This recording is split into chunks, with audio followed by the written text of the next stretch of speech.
सिर्फ डीडी किसान पर।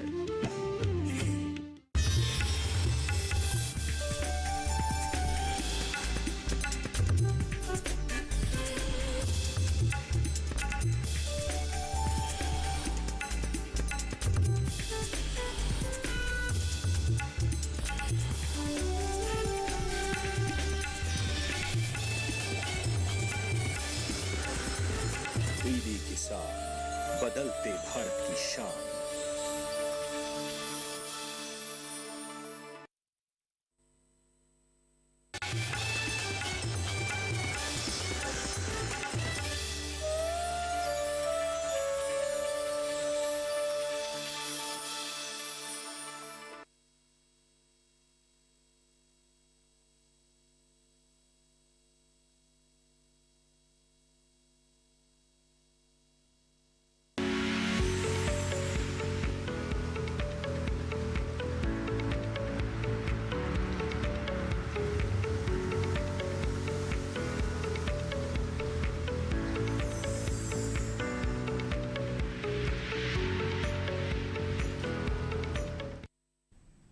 नमस्कार, आप देख रहे हैं दूरदर्शन किसान कार्यक्रम हेलो किसान में आप सभी का स्वागत है। मैं हूं आपके साथ मोनालिसा। हेलो किसान कार्यक्रम एक फोन इन कार्यक्रम है जिसमें हम हर दिन आपके लिए कृषि क्षेत्र से जुड़े हुए अलग अलग विषय चुनकर लाते हैं, जिस पर विशेषज्ञ मेहमानों से होती है विस्तार से चर्चा। साथ ही आप भी इस कार्यक्रम में बड़ी भूमिका निभाते हैं, क्योंकि आप भी अपने सवाल पूछ सकते हैं इस कार्यक्रम में हमारे साथ जुड़कर। आप हमारे टोल फ्री नंबर पर कॉल कर सकते हैं, या फिर ईमेल भेज सकते हैं, या फिर सोशल मीडिया के जरिए भी अपने सवाल हम तक पहुंचा सकते हैं। तो आइए सबसे पहले हम आपको आज के विषय के बारे में बता दें। हेलो किसान कार्यक्रम में आज जिन विषयों पर हम बातचीत करेंगे वो है मधुमक्खी पालन, और साथ ही बात होगी जामुन इमली के बागों की देखभाल की। इन विषयों से जुड़े हुए सवाल अगर आपके पास है तो आप इस कार्यक्रम में बेझिझक सवाल पूछ सकते हैं। इसके लिए आप हमारे टोल फ्री नंबर पे कॉल कर सकते हैं। नोट कर ले हमारे टोल फ्री नंबर्स 1800-113060 और 1800-113061। बस इस बात का ध्यान जरूर रखिएगा कि बातचीत के दौरान टीवी की आवाज बंद रखिएगा और फोन लाइन के जरिए ही बातचीत कीजिएगा। इससे बातचीत में रुकावट नहीं आती है। आगे बढ़ते हैं, बता दें कि ईमेल के जरिए भी आप अपने सवाल हमें भेज सकते हैं। हमारा ईमेल आईडी नोट कर ले, hellokisan2015@gmail.com। सवाल लिखने के साथ साथ अपना नाम और स्थान भी जरूर लिखें। आइए आगे बढ़ते हैं और हमारे विशेषज्ञ मेहमानों से अब आपका परिचय करा देते हैं। इस वक्त हमारे साथ स्टूडियो में मौजूद है डॉक्टर अर्चना अनोखे। आप वैज्ञानिक है कीट विज्ञान संभाग IRI पूसा नई दिल्ली में। आपका बहुत बहुत स्वागत है इस कार्यक्रम में।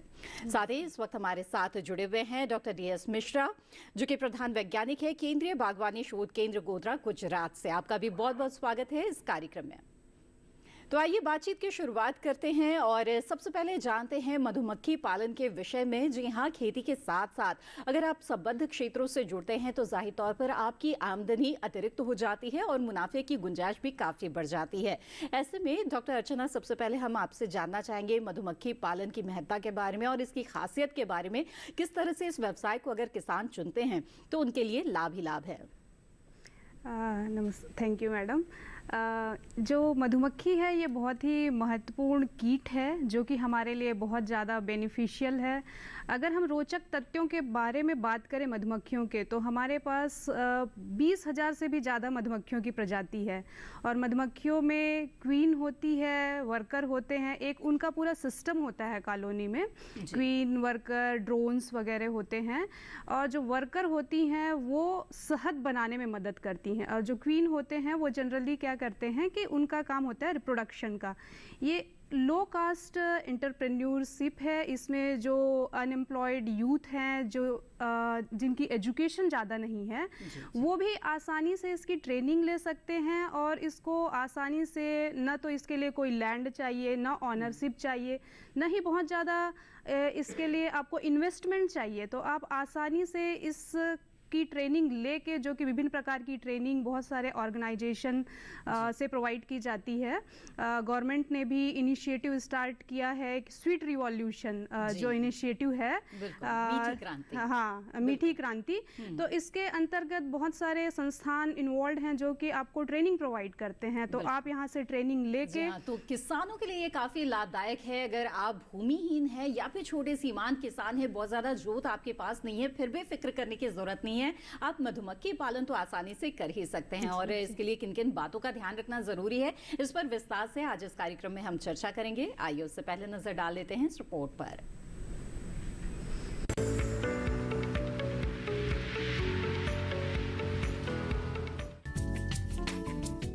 मधुमक्खी पालन की बात करें तो ये हमारे देश में कृषि के एक महत्वपूर्ण सहायक व्यवसाय के रूप में विकसित हो रहा है। इससे न सिर्फ शहद बल्कि मोम, पराग, प्रोपोलिस, रॉयल जेली और बी वीनम जैसे बहुमूल्य पदार्थ भी मिलते हैं। इसके अलावा मधुमक्खियां जब शहद की तलाश में एक फूल से दूसरे फूल मंडराती हैं, तो फसलों में परागण बढ़ता है, जिससे उपज बढ़ जाती है। इस क्षेत्र में विकास करने के लिए भारत सरकार की ओर से 10,000 नए किसान उत्पादक संगठन बनाए जा रहे हैं, जिसमें शहद उत्पादक किसानों को भी शामिल किया जा रहा है। किसान या मधुमक्खी पालक बारीकियों को समझकर इस क्षेत्र में अच्छा खासा मुनाफा कमा रहे हैं।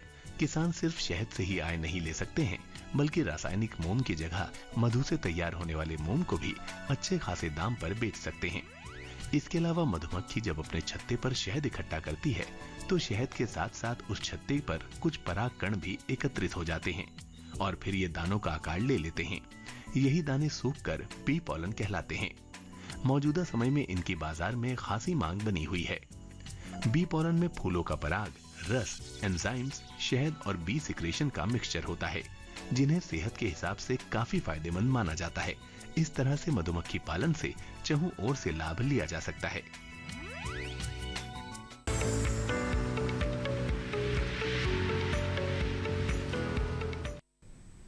जी हाँ, तो रिपोर्ट आपने देखी। आइए अब बातचीत को और आगे बढ़ाते हैं और मधुमक्खियों के बारे में और भी जानकारियां हासिल करते हैं। तो डॉक्टर अर्चना, जैसे कि हमने रिपोर्ट में देखा कि मधुमक्खियों की हजारों प्रजाति होती है। ऐसे में जब मधुमक्खी पालन करते हैं तो मधुमक्खी पालक कैसे जाने कि किन प्रजातियों का चुनाव उन्हें करना चाहिए? जैसे कि मधुमक्खी की बहुत सारी प्रजाति होती है, लेकिन उसमें से जो सिर्फ 2 प्रजाति है उसका डोमेस्टिकेशन किया जा सकता है, उसका रियरिंग किया जा सकता है। जैसे कि आप जंगलों में जाते होंगे तो आपने बड़े बड़े छत्ते देखे होंगे, तो वो रॉक बी कहलाती है, जो कि फेरोशियस होती है, उसको हम डोमेस्टिकेशन नहीं कर सकते हैं। फिर एक लिटिल बी होती है जो कि बहुत छोटी होती है, आपने घर के आसपास देखा होगा, तो उससे भी उतनी उत्पादकता नहीं बढ़ती है। लेकिन जो एपिस सेराना इंडिका है, जो हमारी इंडियन बी की प्रजाति है, और एक यूरोपियन बी है जो एपिस मेलिफेरा जिसको कहा जाता है, जिसको इंट्रोड्यूस किया गया है इंडिया में, तो इसकी उत्पादकता कम से कम 30 kg पर हाइव पर ईयर होती है। तो इसको आप रियर कर सकते हैं, और जब आप हनी बी कल्चर कर रहे हैं, एपी कल्चर कर रहे हैं, तो जो एपिस मेलिफेरा की जो वैरायटी होती है, यूरोपियन बी की वैरायटी होती है, ये सबसे लाभदायक होती है। जी बिल्कुल। आइए आगे बढ़ते हैं और आपको बता दें कि आप अपने सवाल हमें भेज सकते हैं। आप हमें टोल फ्री नंबर पे कॉल कर सकते हैं और मधुमक्खी पालन के बारे में जानकारी हासिल कर सकते हैं। साथ ही hellokisan2015@.com के जरिए ईमेल भी भेज सकते हैं और अपने सवाल भेज सकते हैं। कॉलर इस वक्त हमारे साथ जुड़ गए हैं, आइए उनका सवाल ले लेते हैं। विपिन जी सागर मध्य प्रदेश से इस वक्त हमारे साथ फोन लाइन पर हैं। विपिन जी, स्वागत है आपका, पूछिए अपना सवाल। हेलो जी विपिन जी, आपकी आवाज हमें बहुत धीमी मिल रही है, कृपया जरा तेज बोलें और बताइए क्या जानना चाहते हैं। हेलो विपिन जी, मेरी आवाज मिल रही है क्या आपको? हेलो विपिन जी, क्या मेरी आवाज आपको मिल पा रही है? चलिए, लग रहा है हमारा संपर्क टूट गया है। बातचीत को यहाँ पर आगे बढ़ाएंगे, लेकिन कुछ सवाल हैं जो ईमेल के जरिए हमें मिल रहे हैं, उन्हें आइए यहाँ पे शामिल करते हैं। तो अजीत जी ने सवाल पूछा है सहारनपुर उत्तर प्रदेश से, और वो जानना चाहते हैं कि मधुमक्खी पालन करना चाहते हैं, तो ऐसे में वो मधुमक्खी कहाँ से उन्हें मिल सकता है, ये जानकारी चाहते हैं। तो बताएं डॉक्टर अर्चना, मधुमक्खी कहाँ से प्राप्त कर सकते हैं? जैसे कि हमें एपी कल्चर के लिए, बी कल्चर के लिए सबसे इम्पोर्टेंट होता है क्वीन प्राप्त करना, जो कि हमारे इंडिया में बहुत सारी संस्थान हैं नेशनल लेवल पे और स्टेट लेवल पे। अभी all India coordinated research project भी चलता है इस पे, जिसका मुख्यालय दिल्ली में ही है। तो इनके बहुत जगह रीजनल सेंटर हैं, तो जब आपको क्वीन की ज़रूरत होती है तो आप अपना रिक्वायरमेंट आप लिख के दे सकते हैं उन्हें। तो जो सीज़न सूटेबल सीज़न होती है उसमें वो क्वीन की सप्लाई करते हैं, और जैसे ही आपको क्वीन मिल जाती है आप सूटेबल स्थान देख लीजिए और क्या रिक्वायरमेंट होता है उसको ग्रो करने के लिए, तो आप बी हाइव अपने गार्डन में लगा सकते हैं। जी बिल्कुल। आइए अब आगे बढ़ते हैं और हमें ये बताइए कि ये जो मधुमक्खी है, आपने बताया कि इसमें जो क्वीन, जो रानी मधुमक्खी होती है, ये बहुत महत्वपूर्ण होती है, और इसके साथ साथ जो बाकी मधुमक्खियां हैं ये अपना जो जीवन चक्र है वो किस तरह से बिताते हैं? एक्चुअली जैसे कि मैंने बताया कि इसमें 3 प्रजाति होती है। जो रानी मक्खी होती है वो शहद बनाने का काम नहीं करती है, उसका काम होता है सिर्फ ब्रूड उत्पन्न करना। तो जब हमारा बी हाइव हम लोग एपीकल्चर करते हैं तो उसमें विभिन्न प्रकार के चैम्बर होते हैं, जो कि ब्रूड चैम्बर होता है, सुपर चैम्बर होता है। तो इसमें जो वर्कर होते हैं वो बेसिकली जाते हैं फ्लावर के पास एंड वो शहद कलेक्ट करते हैं, और शहद के अलावा भी बहुत सारी चीज़ें होती है, नेक्टर होती है, पॉलन होती है, रॉयल जेली होती है, जो कि बहुत मार्केट में आजकल इसकी बहुत वैल्यू है, इसमें मेडिसिनल प्रॉपर्टी है। तो आप ये डॉक्टर अर्चना, माफ कीजिएगा, यहाँ पर आपको रुकना पड़ेगा, महत्वपूर्ण जानकारी आप दे रही है, इसके बारे में बातचीत करेंगे आगे, लेकिन इस वक्त हमारे साथ एक कॉलर जुड़ गए हैं, उनका सवाल ले लेते हैं। नंदस्वरूप मिश्रा जी, बाराबंकी, उत्तर प्रदेश से इस वक्त हमारे साथ फोन लाइन पर हैं। नंदस्वरूप जी, स्वागत है आपका, पूछिए अपना सवाल। हेलो नंदस्वरूप जी, मेरी आवाज मिल रही है क्या आपको? हेलो, चलिए लग रहा है हमारा संपर्क नहीं हो पा रहा है, बातचीत को आइए यहाँ पर आगे बढ़ाते हैं। बहरहाल डॉक्टर अर्चना, आप अपनी बात पूरी करें। तो इसमें जो विभिन्न प्रकार के पौधे होते हैं पॉलन के लिए, नेक्टर के लिए, तो जो वर्कर का जो आपने लाइफ स्पैन पूछा, तो ये 21 डेज में एग से अडल्ट बनते हैं और उसके बाद 3 वीक्स इनकी लाइफ साइकिल होती है। और आपको यह जान के आश्चर्य होगा कि एक जो वर्कर है वो पूरे अपने लाइफ टाइम में जो स्पून होता है उसके 1/12 भाग वो अपना हनी इकट्ठा कर पाती है। और एक बी कॉम्ब की बात करें तो उसमें कम से कम 10,000 से 20,000 तक से वर्कर पाए जाते हैं, और एक क्वीन होती है, और 1% जो पॉपुलेशन होता है वो ड्रोन होता है, जो कि मेल कहलाता है। जी बिल्कुल। आइए कार्यक्रम में आगे बढ़ते हैं और ईमेल के जरिए जो सवाल हमारे पास आ रहे हैं उन सवालों को यहाँ शामिल करते हैं। सवाल भेजा है नकुल जी ने छपरा बिहार से, और वो जानना चाहते हैं कि वो मधुमक्खी पालन की शुरुआत उन्होंने कर दी है, लेकिन जानकारी चाहते हैं कि शहद वो कहाँ बेच सकते हैं, इसके लिए वो कहाँ संपर्क करें। तो डॉक्टर अर्चना, तो सवाल ये होता है कि मधुमक्खी पालन तो कर रहे हैं, लेकिन मार्केट कहाँ से ढूंढे, कैसे जाने कि कहाँ वो बिक्री कर सकते हैं? तो ऐसे में आपका क्या सुझाव रहेगा?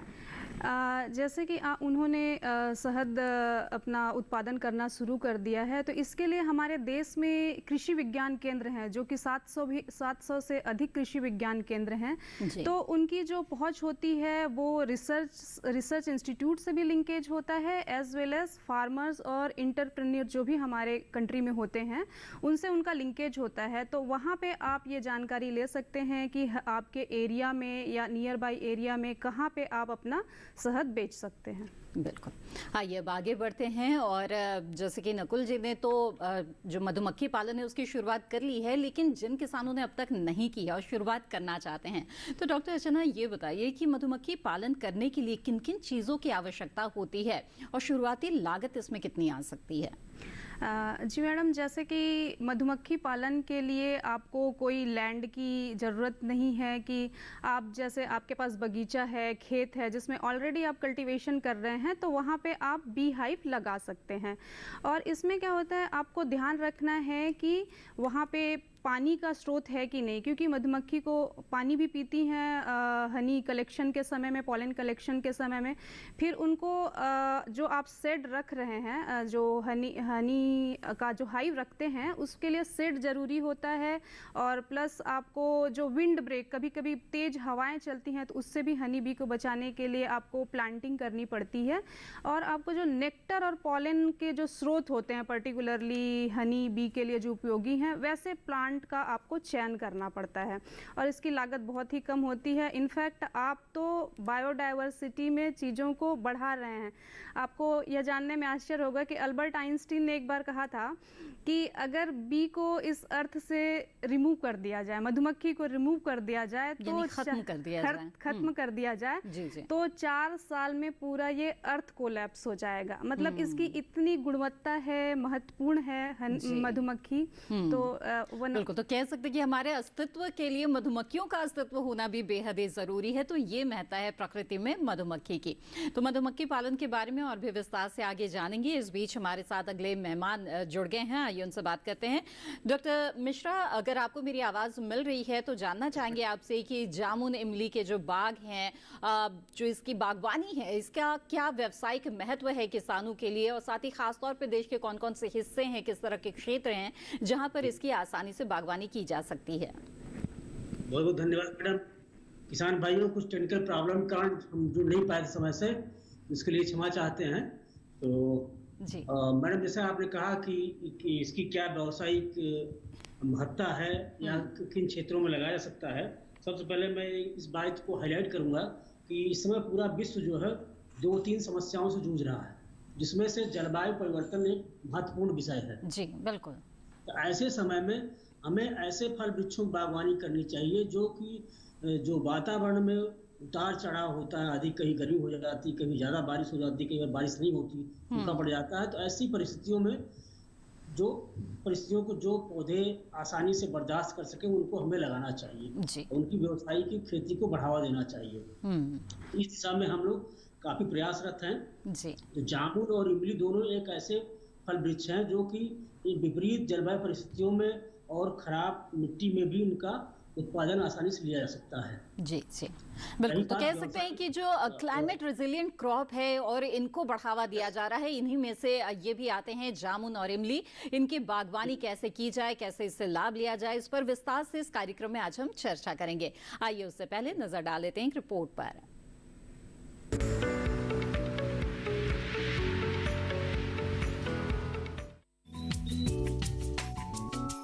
जामुन के बाग लगाने के लिए सबसे अच्छा समय जून, जुलाई और अगस्त का माह होता है। इस समय होने वाली मानसूनी बारिश से पौधे आसानी से जम जाते हैं।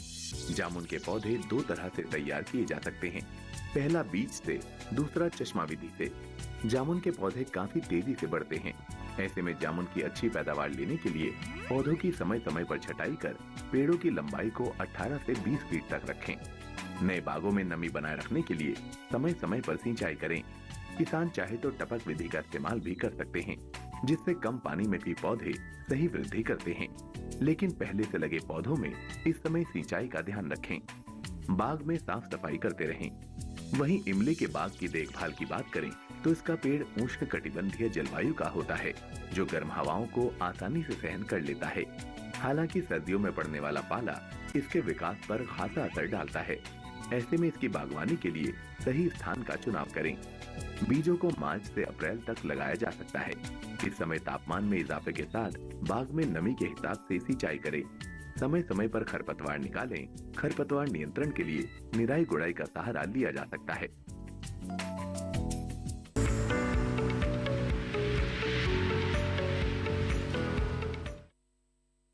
जी हाँ, तो रिपोर्ट आपने देखी। आइए अब बातचीत को आगे बढ़ाते हैं और डॉक्टर मिश्रा आपसे जानना चाहेंगे कि आपने बताया कि बहुत ही क्लाइमेट रेजिलिएंट ये जो पौधे हैं होते हैं जामुन और इमली के। ऐसे में क्या कोई खास क्षेत्र हैं जहां पर इनकी जो बागवानी है वो किसान कर सकते हैं? साथ ही प्रजातियों का चुनाव कितना महत्वपूर्ण है? यस मैडम, ऐसा है। जामुन और इमली दोनों जो है शुष्क या अधिक वर्षा वाले क्षेत्रों में दोनों में इसकी बागवानी की जा सकती है। जी ठीक है, जहाँ पे ज़्यादा बारिश होती है उसको भी बर्दाश्त कर लेता है। जहाँ कम बारिश होती है, जहाँ 300 से 500 मिलीमीटर तक बारिश होती है, वहाँ भी इसकी खेती कर सकते हैं। और खास करके जो आपका ये जामुन है, ये तो वाटर लॉग कंडीशन में भी इसको मतलब ये इसको भी बर्दाश्त कर लेता है। अब बात आती है किस्मों की। सबसे पहले हम बात करेंगे जामुन की। जी जामुन एक ऐसी फसल है जिसमें अभी कुछ नई किस्मों का विकास किया गया है। इसमें भी जो है सोच माफ कीजिएगा डॉक्टर मिश्रा, यहाँ पर आपको रोकना पड़ रहा है। जामुन की किस्मों के बारे में जानेंगे आपसे आगे। इस वक्त हमारे साथ एक कॉलर जुड़ गए हैं, तो हम उनका सवाल यहाँ पर लेते हैं। नईमुद्दीन जी झांसी उत्तर प्रदेश से हमारे साथ फोन लाइन पर है। नईमुद्दीन जी, क्या आपको मेरी आवाज मिल पा रही है? नमस्कार सर। जी नमस्कार, स्वागत है आपका, पूछिए अपना सवाल। मैं जानना, एक मक्खी पालन करते हैं तो ऐसी दशा में विकास हो रहा है, प्रदूषण और घटने लगे हैं। जी नईमुद्दीन जी, आपकी आवाज हमें साफ साफ नहीं मिल पा रही है। आप मधुमक्खी पालन करते हैं? हेलो नईमुद्दीन जी, मेरी आवाज मिल रही है क्या आपको? लग रहा है हमारा संपर्क टूट गया है। आइए एक बार फिर से रुक करें डॉक्टर मिश्रा का। डॉक्टर मिश्रा, आप बता रहे थे जामुन की उन्नत किस्मों के बारे में। जी मैडम, जामुन की कुछ उन्नत किस्में जो हैं, सबसे पहले सब पुरानी किस्म हमारी जो है कोंकण बहादुरी है। इसमें इस फल का साइज बड़ा होता है और इसके फल जो है जून जुलाई के महीने में पक के तैयार हो जाते हैं। इसमें उपज ज्यादा मिलती है। तो कोंकण जो है, कोंकण कृषि विद्यापीठ से निकाली गई किस्म है, काफी पुरानी किस्म है। उसके बाद जो है हमारे स्टेशन से गोमा प्रियंका है। इसमें जो है इसका फल का आकार बड़ा होता है, इसकी गुठली छोटी होती है, गूदा ज्यादा होता है, मिठास ज्यादा होती है, इसमें कसालापन कम है। इसमें इसके फल की पौधों में बढ़वार ज्यादा नहीं होती है, तो इसलिए जो है नीचे ही फल तोड़ने में आसानी रहता है। दूसरी किस्म यही हमारे यहाँ से निकाली गई है, थार क्रांति है। इसके फल मई के लास्ट वीक में तैयार हो जाते हैं। गोमा प्रियंका के फल जो है जून के फर्स्ट वीक से तैयार होना शुरू होते हैं। और उसके बाद एक किस्म निकाली गई है लखनऊ से, सियासत जामुन। इसके फल की विशेषता यह है कि इसका जो है गूदा जो है करीब 90% है, गुठली का आकार छोटा है और इसमें मिठास काफी ज्यादा है। इसमें जो है इसके ऊपर भी ज्यादा है। बिल्कुल। इसके अलावा जो लोकल किस्में हैं, गुजरात में पारस है और नॉर्थ इंडिया में राज जामुन है, तो इसको किसान भाई लोग लगा सकते हैं। इनमें भी अच्छी उपज होती है और मिठास युक्त होते हैं दोनों जी। तो ये कुछ अच्छी किस्में हैं जामुन की, और इसके साथ ही इमली के बारे में भी जानेंगे और मधुमक्खी पालन के बारे में भी बातचीत हमारी जारी है हेलो किसान कार्यक्रम में। लेकिन फिलहाल वक्त हो गया है एक छोटे से ब्रेक का। हम जल्द हाजिर होंगे, आप बने रहें दूरदर्शन किसान पर।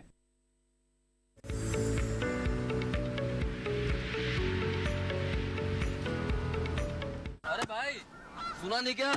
केसीसी ने किसानों का जिंदगी बदल दिया है।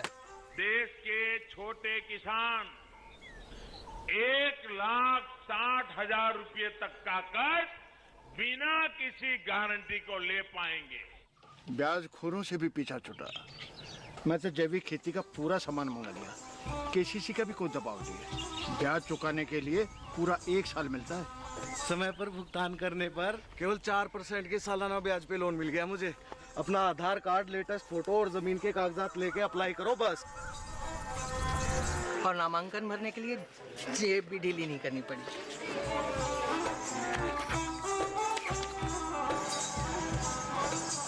चाचा, उधार चुकाने के 24 घंटे के बाद उतने ही पैसे वापस निकाल सकते हैं।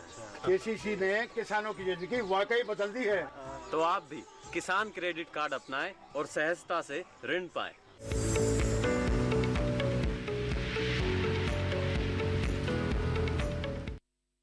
ब्रेक के बाद आप सभी का फिर से स्वागत है। आप देख रहे हैं कार्यक्रम हेलो किसान। इस कार्यक्रम में आज हम मधुमक्खी पालन और साथ ही जामुन, इमली के बागवानी के बारे में बातचीत कर रहे हैं विस्तार से। इन विषयों के बारे में अगर आप भी कुछ जानकारी चाहते हैं तो आप हमारे टोल फ्री नंबर पर कॉल कर सकते हैं 1800-113060 या फिर 1800-113061 पर। इसके अलावा आप ईमेल के जरिए भी अपने सवाल भेज सकते हैं। हमारा ईमेल आईडी है hellokisan2015@gmail.com। तो आइए बातचीत को आगे बढ़ाएं। इससे पहले इस वक्त हमारे साथ एक कॉलर जुड़ गए हैं, तो उनका सवाल ले लेते हैं। चंद्र प्रकाश जी कानपुर उत्तर प्रदेश से हमारे साथ जुड़े हुए हैं। जी स्वागत है आपका, पूछिए अपना सवाल। हाँ नमस्कार जी। नमस्कार जी, बताएं। अच्छा, हमारे साथ नंद स्वरूप मिश्रा जी जुड़े हुए हैं बाराबंकी उत्तर प्रदेश से। नंद स्वरूप जी स्वागत है आपका, एक बार फिर से अपना सवाल पूछें।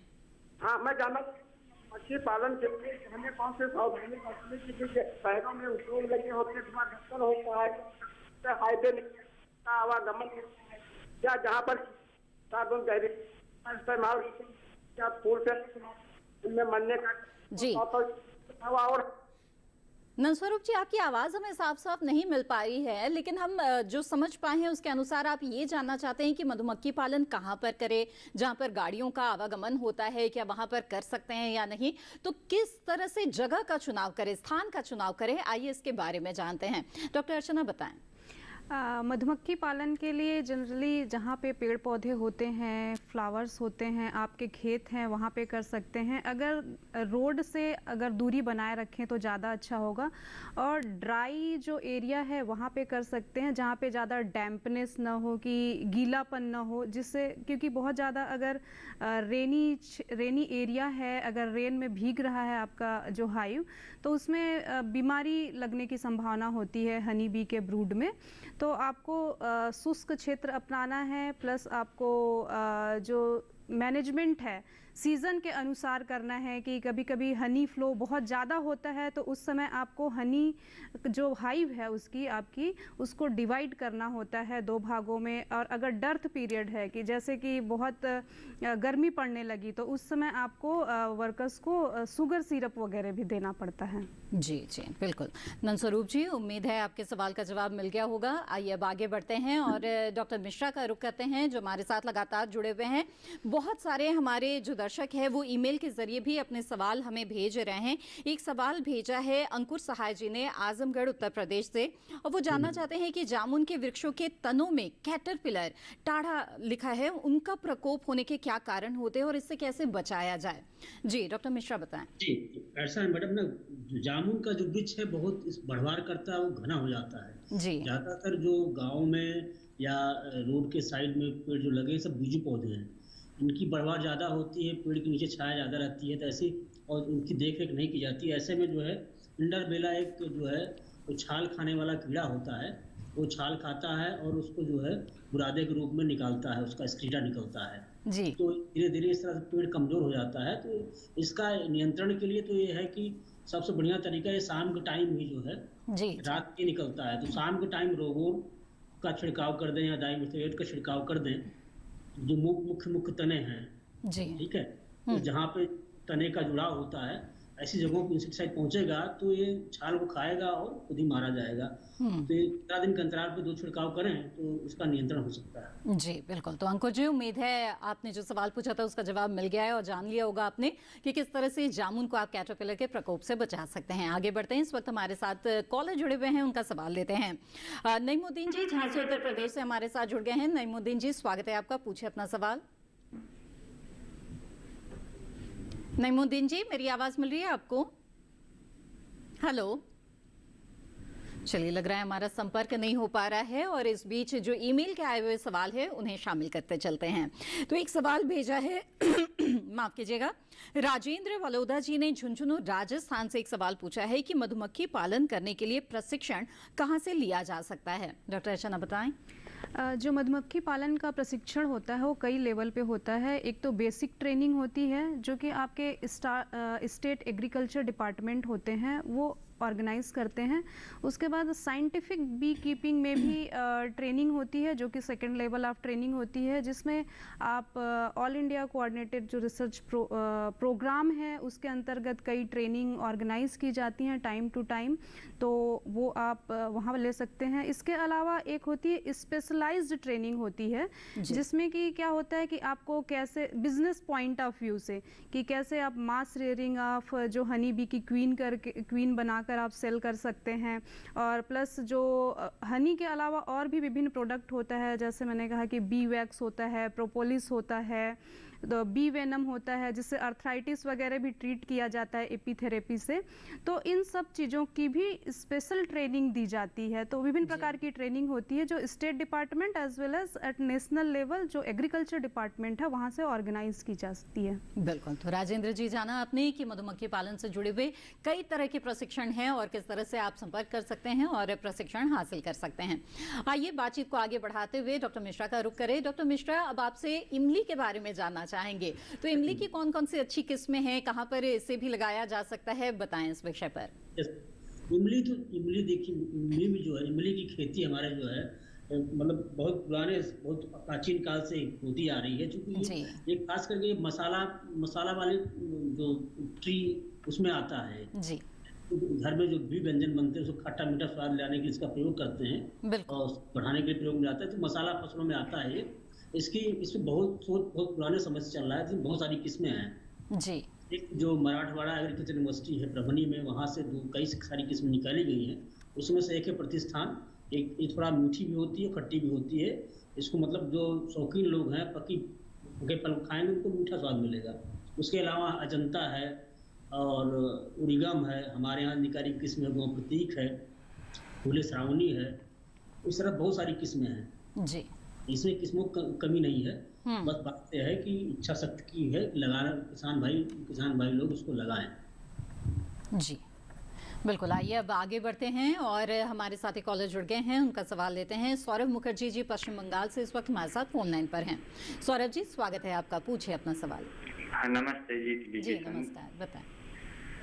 मेरा एक जामुन गाछ है, तो कुछ मिनट तो पहले आपका प्रतिवेदन में देखा कि जामुन गाछ की हाइट 18 से 20 फीट के अंदर ही होना चाहिए।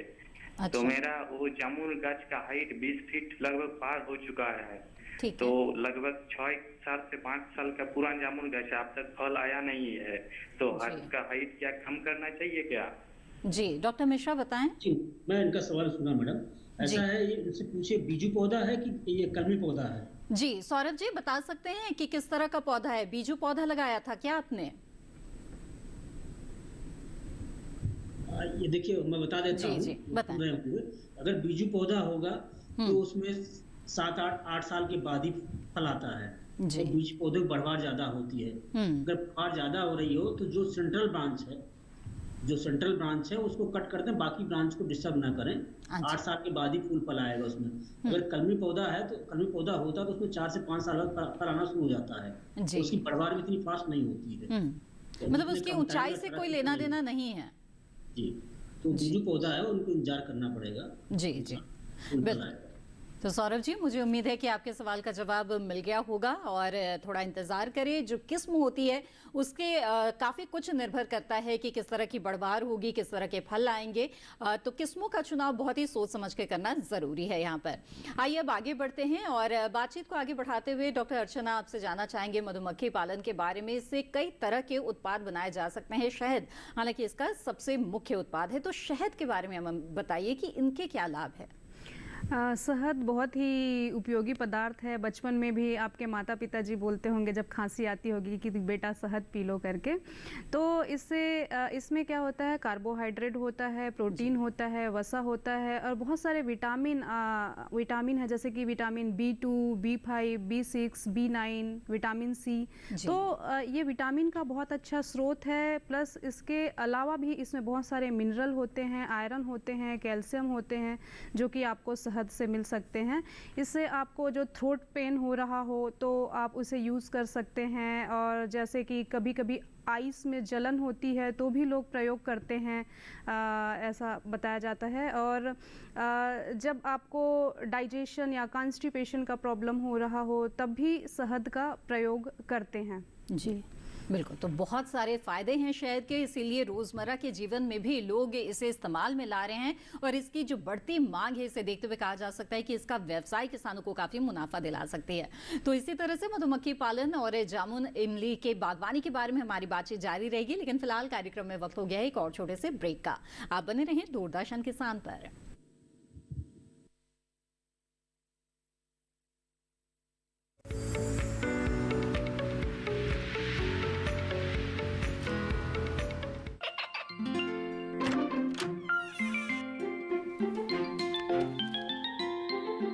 ये क्या हो रहा है? काशवी, इतने कम मार्क्स? काशू बेटा पढ़ा करो, पढ़ोगी नहीं तो आगे कैसे बढ़ोगी? मम्मा मैं भी तो आपसे यही कहना चाहती हूँ, पढ़ा करो। आप पढ़ोगे नहीं तो आगे कैसे बढ़ोगे? मतलब? वो देखो, सिर्फ बैक पर छपा ऑर्गेनिक नहीं, ऑर्गेनिक का निशान पहचानिए। पीजीएस ऑर्गेनिक का ये लोगो उन किसानों की पहचान है जो आज भी परंपरागत विधि से रसायन मुक्त खेती कर आपके लिए शुद्ध फसल उपजा रहे हैं। अब समझे मम्मा, अगर मैं प्योर ऑर्गेनिक फूड नहीं खाऊंगी तो अच्छे मार्क्स कहाँ से लाऊंगी? अच्छा बच्चों, जैविक खेती की इस मुहिम को आगे बढ़ाइए शुद्ध ऑर्गेनिक अपनाइए।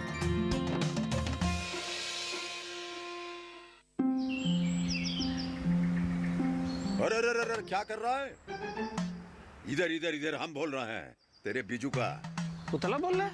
हाँ, पक्षियों से तो हम खेत को बचा लेते हैं, पर इन घातक रसायनों से कैसे बचाएं? मतलब? देख बेटा, तू जो ये अंधाधुंध रसायन मिलाता है ना, मिट्टी की सेहत बिगड़ने लगी है। और जब माटी ही कमजोर पड़ जाएगी तो उपज कैसे सेहतमंद होगी? हाँ? अरे पहले ऐसा नहीं था। पूछना अपने बड़े बुजुर्गों से, कैसे फसल लहलहाती थी, शुद्धता झलकती थी। हाँ, माटी भी तंदुरुस्त और लोग भी। अरे पहली वाली बात कहाँ?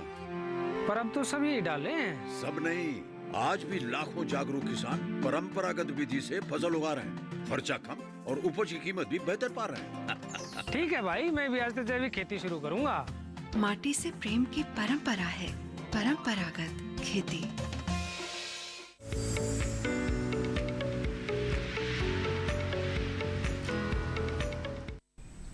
ब्रेक के बाद आप सभी का फिर से स्वागत है। आप देख रहे हैं कार्यक्रम हेलो किसान। इस कार्यक्रम में आज हम बातचीत कर रहे हैं मधुमक्खी पालन के बारे में, साथ ही बात हो रही है जामुन और इमली के बागवानी की। इन विषयों से जुड़े हुए सवाल आप हमें पूछ सकते हैं। आप हमारे विशेषज्ञों से जानकारी हासिल करने के लिए हमारे टोल फ्री नंबर पर कॉल कर सकते हैं या फिर ईमेल के जरिए भी सवाल भेज सकते हैं। हमारा ईमेल आईडी है hellokisan2015@gmail.com। इस वक्त एक कॉलर जुड़े हुए हैं, आइए उनका सवाल लेते हैं। शशिकांत जी बलिया उत्तर प्रदेश से हमारे साथ फोन लाइन पर हैं। शशिकांत जी, स्वागत है आपका, पूछिए अपना सवाल। नमस्कार मैडम, मेरा नाम शशिकांत है जी। नमस्कार। मैं बलिया से बात कर रहा हूँ, पूर्वी उत्तर प्रदेश से जी। मुझे ये जानना था कि एक जो उड़ीसा में विशेष प्रकार की जामुन है जो सफेद कलर की हो रही है, अच्छा, उसकी खेती क्या उत्तर प्रदेश में हो सकती है? अगर हो सकती है तो मतलब इसकी नर्सरी कहाँ से उपलब्ध हो पाएगी और ये सामान्य जामुन से कितना अलग है गुणों के हिसाब से? बिल्कुल, आइए जानते हैं। डॉक्टर मिश्रा बताएं। मैडम ऐसा है, जामुन की कई सारी स्पीसीज हैं, ठीक है। उसमें एक वाटर एप्पल होता है जो वेस्ट बंगाल और आपके महाराष्ट्र या उड़ीसा में उसको लोग उगाते हैं जी, जम्बूर बोलते हैं उसको जो है। तो वो खाने में स्पंजी होता है, मीठा नहीं होता है। तो आप इनको पहले ये देखना पड़ेगा कि क्या वो व्यावसायिक रूप से सफल होगा या लोग उसको लाइक करेंगे जी। उसके नर्सरियों में मिल रहे हैं, प्राइवेट नर्सरीज में। हम लोग तो सरकारी नर्सरियों में तो मिलना मुश्किल है, कि प्राइवेट नर्सरी वाले उसके पौधे बनाते हैं जो कि वो लोग बेच रहे हैं। पौधा मिल सकता है लेकिन व्यावसायिक रूप से ये सफल नहीं है। लोग जो क्यूरियस ग्रुप है, जिनको इंटरेस्ट है चीज़ों को कलेक्ट करने में, वो लोग एक दो पौधे अपने किचन गार्डन में लगाते हैं दिखने के लिए, और सलाद के रूप में इसको यूज कर सकते हैं जिनको अच्छा लगे। बाकी व्यावसायिक रूप से मुझे नहीं लगता कि बहुत सफल होगा ये। जी जी बिल्कुल। तो शशिकांत जी, उम्मीद है आपके सवाल का जवाब मिल गया होगा। ये जानकारी जरूर हासिल करें कि आपके क्षेत्र के लिए ये उचित होगा कि नहीं। व्यावसायिक रूप से किसी भी व्यवसाय को शुरू करने से पहले ये जानकारी होना बेहद ही जरूरी है। आइए आगे बढ़ते हैं और सवाल लेते हैं जो ईमेल के जरिए आया है। एक सवाल भेजा है नीरज करोटिया जी ने। इन्होंने स्थान के बारे में नहीं लिखा है कि कहाँ से ताल्लुक रखते हैं, लेकिन ये भी मधुमक्खी पालन की ट्रेनिंग यानी कि प्रशिक्षण के बारे में जानना चाहते हैं। तो डॉक्टर अर्चना, एक बार फिर से बता दें कि कहाँ से ट्रेनिंग ली जा सकती है और साथ ही इससे जुड़ी कुछ और जानकारी अगर आप देना चाहें। जैसे कि ट्रेनिंग के लिए आपका कृषि विज्ञान केंद्र है। हमारे देश में 700 से अधिक कृषि विज्ञान केंद्र हैं, तो वहाँ पे आप कांटेक्ट कर सकते हैं।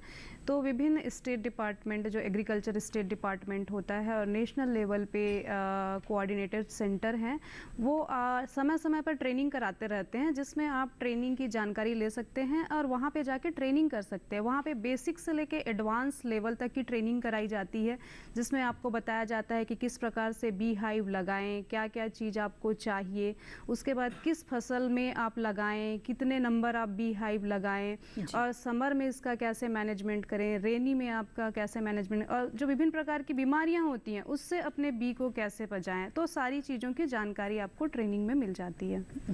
आइए आगे बढ़ते हैं और इस वक्त हमारे साथ एक और कॉलर जुड़ गए हैं, सुशील कुमार जी छत्तीसगढ़ से। उनसे बात करते हैं। सुशील जी, स्वागत है आपका, बताइए क्या जानना चाहते हैं। हाँ जी नमस्ते। जी नमस्कार, बताएं। मेरे यहाँ एक जामुन का पेड़ है दोस्तों। ठीक है। जो कि वो पेड़ लगभग 4-5-6 साल हो गए। ठीक है। ठीक है। सवाल क्या है आपका सुशील जी? हेलो चलिए, लगता है हमारा संपर्क टूट गया है। और डॉक्टर मिश्रा, आमतौर पे इस तरह के सवाल ऐसे ही आते हैं कि अच्छी बढ़वार नहीं हो पा रही या फल नहीं लग रहे हैं, तो इस तरह की समस्याएं क्यों आती है? अच्छी बढ़वार के लिए कुछ यहाँ पर आप सुझाव देना चाहेंगे?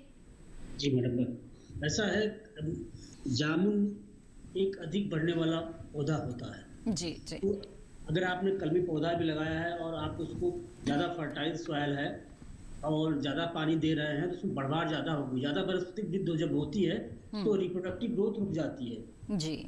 तो उसमें आपको ध्यान देना पड़ेगा कि खास करके फरवरी मार्च के महीने में और सितंबर अक्टूबर के महीने में पानी बिल्कुल भी नहीं जाना चाहिए पौधे के पास में, तभी उसकी जो है रिप्रोडक्टिव ग्रोथ होगी, जो फ्लावर बड़े होते तभी बनेंगे। इस बात ध्यान देना पड़ेगा। अगर ज़्यादा फर्टाइल सॉइल है तो ऊपर से बाहर से खाद या फर्टिलाइजर देते हैं उसको ना दें। इन बातों को ध्यान रखें। खासकर एक ट्रीटमेंट जो मैंने बताया, सितंबर अक्टूबर में और फरवरी मार्च में पानी पौधे के पास बिल्कुल भी नहीं आना चाहिए, पानी बिल्कुल नहीं देना है, तभी फ्लावरिंग होगी। और दूसरी बात, कई बार पौधे नहीं बढ़ते हैं तो हम जब पौधा लगाते हैं तो कई बार किसान भाई गहरा गड्ढा नहीं बनाते, क्योंकि ये जो जामुन है इसकी जड़ें बहुत गहरी जाती है, इसलिए ड्राउट हार्डी भी होता है ये। अगर आपने गड्ढा नहीं बनाया, नीचे कंकरीला पत्थर होगा, कोई कंक्रीट लेयर होगी, तो जड़ जो है उसके पार नहीं जा पाती है, तो वहाँ पे जो है जड़ संकुचन हो जाता है, जड़ की बढ़वार नहीं होती, फिर उस हिसाब से पौधे को उचित मात्रा में पोषक पदार्थ और पानी नहीं मिल पाता है, उसकी बढ़वार रुक जाती है। इसलिए जब भी किसान भाई कोई बाग लगाए, किसी फल का वृक्ष का लगाएं, तो गड्ढे की जो रिकमेंडेड है माप, उसके हिसाब से गड्ढा जरूर बनाएं। खास करके इस अप्रैल मई के महीने में गड्ढा बनाएं, गड्ढे की मिट्टी 15-20 दिन खुली छोड़ दें, फिर उसमें सड़ी गोबर की खाद, वर्मी कंपोस्ट और सिंगल सुपर फॉस्फेट मिला करके गड्ढे को भर दें। और गड्ढे भरने के बाद जून जुलाई में जब बारिश हो जाए, गड्ढा बैठ जाए, तब उचित ले आकर पौधा लगाएंगे तो उस तरह कोई समस्या नहीं आएगी। बिल्कुल ठीक है। तो बहुत अच्छी जानकारी यहाँ पर आपने दी कि किस तरह से अच्छी बढ़वार के लिए किन किन बातों का ध्यान रखना जरूरी है। आइए आगे बढ़ते हैं और अगले कॉलर का रुख करते हैं। किशोर जी इस वक्त हमारे साथ महाराष्ट्र से जुड़े हुए हैं। किशोर जी, स्वागत है आपका, पूछे अपना सवाल। हेलो हेलो जी किशोर जी, कृपया टीवी की आवाज बंद कर दीजिएगा, बातचीत में रुकावट आएगी। अपना सवाल पूछ सकते हैं आप। जी जी किशोर जी, अपना सवाल पूछें। हाँ, मैं जो इमली की नई जात आ गई है, अभी नई वैरायटी जो 3 साल में इमली चालू हो जाती है। जी, इमली की नई वैरायटी के बारे में जानना चाहते हैं।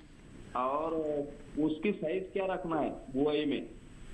जी डॉक्टर मिश्रा बताएं। 10 बाय 15। जी जी जी बिल्कुल, आइए जानते हैं। ऐसा है मैडम ना, हम तो देखिए हम लोग सर्वे करने के लिए निकलते हैं तो नर्सरियों पे भी जाते हैं, तो नर्सरी वाले कुछ मतलब बाहर से ले आते हैं, हालांकि वो ज़्यादा ठीक नहीं है।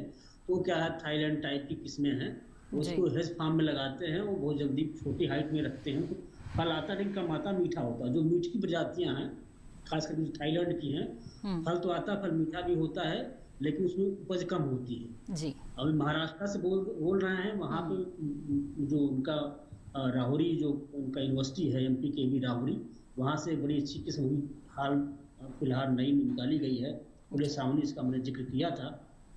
उसकी उपज ज़्यादा है, उसमें फल में जो गूदा भी ज़्यादा है, तो उसको ले आकर लगाएं। और इस तरह किस्म चक्कर ना पड़े कि 3 साल में फल आने लगा। मामूली अगर कलमी पौधा आप लगाते हैं 4 साल 4 साल से फल आना शुरू हो जाता है, लेकिन चूंकि ये जंगली पौधा धीरे धीरे बढ़ता है और 60-70 साल तक फल देता है, तो इसके फल अधिक मात्रा में फल 10 साल के बाद ही आते हैं। जामुन में भी यही बात है, 10 साल के बाद ही आपको भरपूर उपज मिलती है।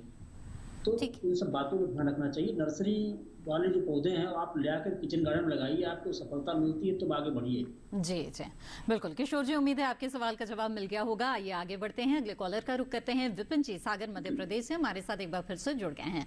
विपिन जी स्वागत है आपका, बताइए क्या जानना चाहते हैं। जी मैम नमस्ते। मैम मेरा एक सवाल था कि मधुमक्खी पालन में अभी जैसे गर्मियों का सीजन शुरू हो गया है, तो फसलें कट चुकी हैं और हरी जो है वो अब नहीं है, फसलें फूल भी नहीं है, तो क्या मधुमक्खी पालन में या शहद में कुछ कमी आ सकती है इस मौसम में या फिर नहीं आएगी? जी आइए जानते हैं, डॉक्टर अर्चना बताएं। अभी जैसे कि मधुमक्खी जो गर्मियों का सीज़न होता है उसमें थोड़ी समस्याएं होती हैं, लेकिन मधुमक्खी का उत्पादन होगा। इसके लिए आपको जो मधुमक्खी की जो हाइव है उसमें आपको शुगर सिरप रखना पड़ेगा ताकि वर्कर सरवाइव कर सके, और वहाँ पे उसको शेड बनाना पड़ेगा जिससे वो डायरेक्टली धूप का एक्सपोजर न हो। और ऐसा नहीं है कि फसल कटने पे हनी का उत्पादन नहीं होगा। जो हमारे बड़े पेड़ होते हैं, जैसे कि अभी हम डिस्कस कर रहे थे जामुन और इमली आपका हो गया, बनाना हो गया, मोरिंगा हो गया, तो इन सब से भी पॉलन और नेक्टर कलेक्ट करते हैं। और मधुमक्खियाँ 1 किलोमीटर से भी ज़्यादा दूरी तक जाके हनी को इकट्ठा करती हैं। हमारा यहाँ पे उद्देश्य ये होना चाहिए कि हम उनको कैसे सुरक्षित रखें ताकि थोड़ा शेड प्रोवाइड करें और वाटर का स्रोत का ध्यान रखें हम। जी बिल्कुल विपिन जी, उम्मीद है आपके सवाल का जवाब मिल गया होगा और इस जवाब से बाकी किसान भी, मधुमक्खी पालक भी लाभान्वित होंगे, ऐसी हम उम्मीद करते हैं। आगे बढ़ते हैं और ईमेल के जरिए आए हुए कुछ सवालों को यहाँ पर शामिल करते हैं। सवाल पूछा है कृष्ण कुमार जी ने, जो कि हरियाणा भिवानी से ताल्लुक रखते हैं। इनका सवाल ये है कि मेरे पास 1 एकड़ जमीन है, वो जो मिट्टी है वो हल्की बलुई है और उसमें जामुन का पौधा लगाना चाहते हैं, तो वो इसके बारे में, इसके संबंध में जानकारी चाहते हैं। तो डॉक्टर मिश्रा बताएं, क्या सुझाव देंगे कि जामुन की बागवानी करना चाहते हैं तो क्या करें? देखिए, जैसे मैंने बताया मैडम कि जामुन एक ड्राउट हार्डी तो है जी, लेकिन ये जो है वाटर लविंग प्लांट भी है। मैंने कहा कि इससे वाटर लॉग कंडीशन में भी ये इसको कुछ होता नहीं है, उगता नहीं, ना तो मरता है।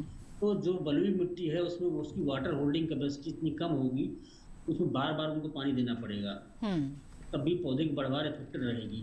तो इसके लिए क्या है कि बलुई दोमट मिट्टी जो गहरी हो या जलोढ़ मिट्टी हो, ब्लैक कॉटन सॉइल हो, उसकी वाटर होल्डिंग कैपेसिटी ज़्यादा हो, ऐसी इंतजाम ही लगाना चाहिए। तो बलुई मिट्टी में मैं रिकमेंड नहीं करूंगा कि ये जामुन पौधा लगाएं। इसके सिंचाई कितने अंतराल पर और किस किस अवस्था में करनी ज़्यादा ज़रूरी होती है?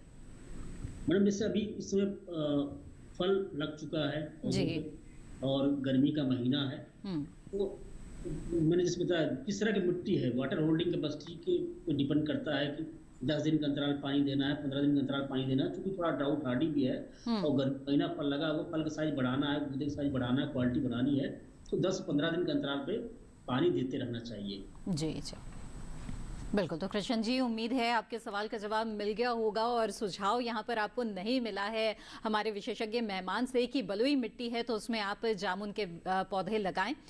फिर भी अगर आपकी इच्छा है तो, और अगर आपके पास सिंचाई के साधन की व्यवस्था है समुचित, तो फिर भी अपने नज़दीकी जो कृषि विज्ञान केंद्र वहाँ के विशेषज्ञों से भी एक बार फिर से सलाह ले सकते हैं आप।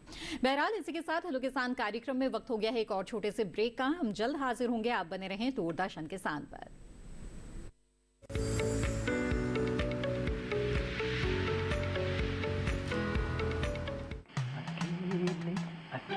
अरे वाह भैया, अकेले अकेले।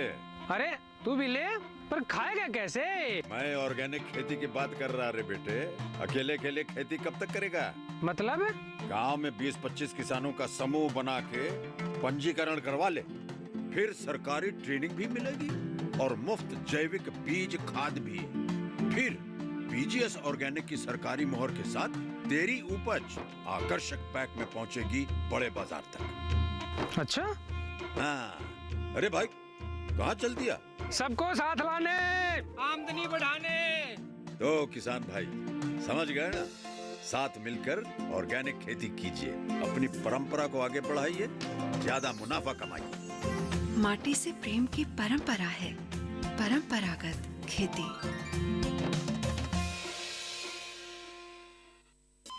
अरे सुन तो। मुझे क्या सुनाना चाहते हो? जो सुनाओ मेरी सौतन को। किसको? अरे वही तुम्हारा मोबाइल फोन जिससे सुबह शाम दिन रात चिपके रहते थे और कहते थे किसान कॉल सेंटर से बातें हो रही हैं। अच्छा, ये बात है। हाँ, क्यों? क्या हुआ? अब बात नहीं होती क्या? अब तो झट से बात हो जाती है। ऐसा क्या?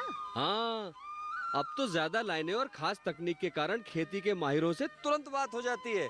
और अगर कभी लाइन व्यस्त हो तो अपनी समस्या फोन पर रिकॉर्ड करा दो, वहाँ से फोन आ जाता है और समस्या की हल का मैसेज भी आ जाता है। ये देखो, आ गया। अरे वाह, इसका मतलब इंतजार की घड़ी अब खत्म। हाँ।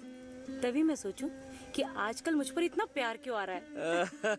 कृषि संबंधी समस्याओं का अपनी भाषा में तुरंत हल पाने के लिए पूरे भारत में किसी भी फोन से हेल्पलाइन नंबर पर संपर्क करें। किसानों का दोस्त किसान कॉल सेंटर।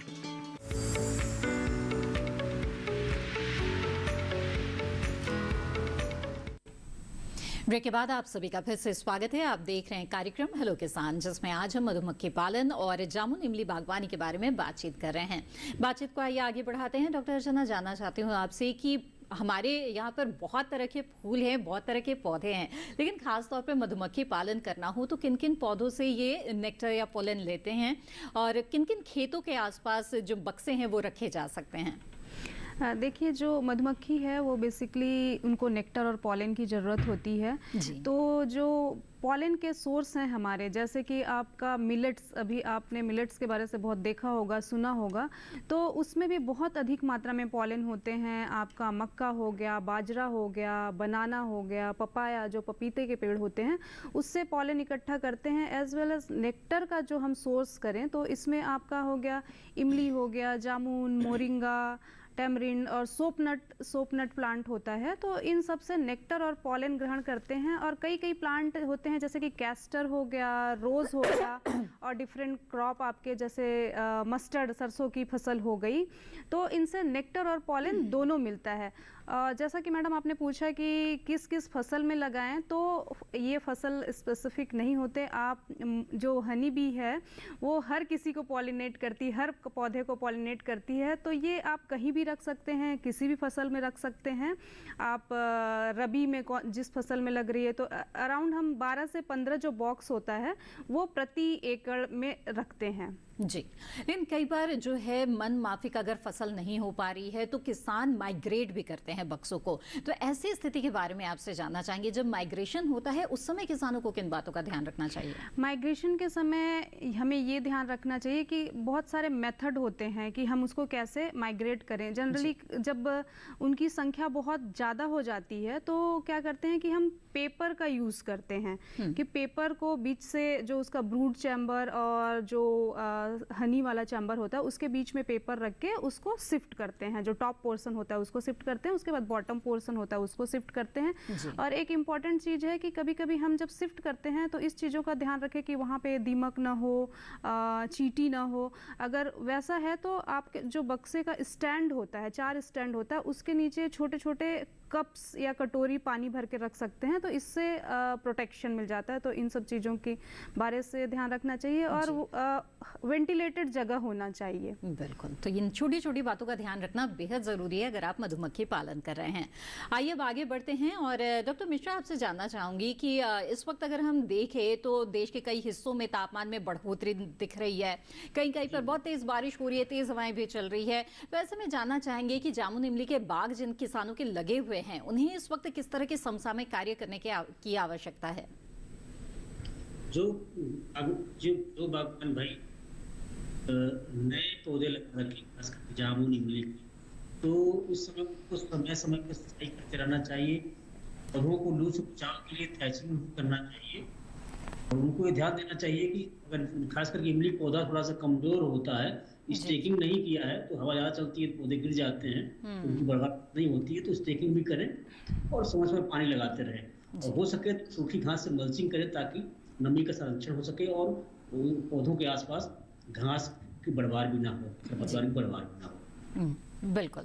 डॉक्टर मिश्रा, आप लगातार हमारे साथ जुड़े रहें। बहुत ही अच्छी जानकारी आपने दी है जामुन और इमली की बागवानी के बारे में। आपका बहुत बहुत शुक्रिया हमारे साथ जुड़ने के लिए। Thank you madam. जी, आइए अब आगे बढ़ते हैं और डॉक्टर अर्चना, आपसे जानना चाहेंगे कि मधुमक्खी भी जीव है तो कुछ तरह की बीमारियां भी हो सकती है, तो ऐसे में बताएं कि क्या क्या समस्या मधुमक्खी पालकों के सामने आ सकती है, किस तरह की बीमारी लग सकती है और बचाव ऐसे में क्या करें? मधुमक्खी पालन में बीमारी और कीट की भी समस्याएं पाई जाती हैं।